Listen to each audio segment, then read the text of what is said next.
મુખ્યમંત્રી ભૂપેન્દ્ર પટેલની ખેડૂતો માટે મોટી જાહેરાત। માર્ચ 2024 પહેલા રાજ્યના તમામ ખેડૂતોને દિવસે વીજળી મળતી થશે। દિવસે ખેડૂતોને દિવસે વીજળી મળતી થઈ ગઈ 98% ઉપર। હવે એવી એક બે જગ્યા હશે તો એવી લગભગ આ માર્ચ મહિના પહેલા આ પૂરું મિશન કરી દેવાના છે। ટેકાના ભાવે મગફળીની ખરીદીની પ્રક્રિયા અંગે મોટી જાહેરાત। એસએમએસ મળ્યાના 15 દિવસ સુધી ખેડૂત મગફળી વેચી શકશે। મગફળી ખરીદીમાં ખેડૂત માટે સમય મર્યાદા વધારવામાં આવી।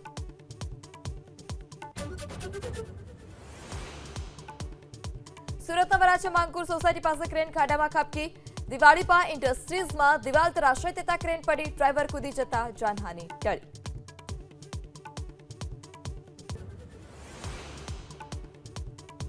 દક્ષિણ ભારતના પ્રવાસે પીએમ મોદી આંધ્રપ્રદેશના પુટ્ટુપારથી પહોંચ્યા। સત્ય સાંઈ બાપાને નમન કર્યા। તમિલનાડુથી ખેડૂતોને કિસાન સન્માન નિધિ 21મા હપ્તાની આપશે ભેટ।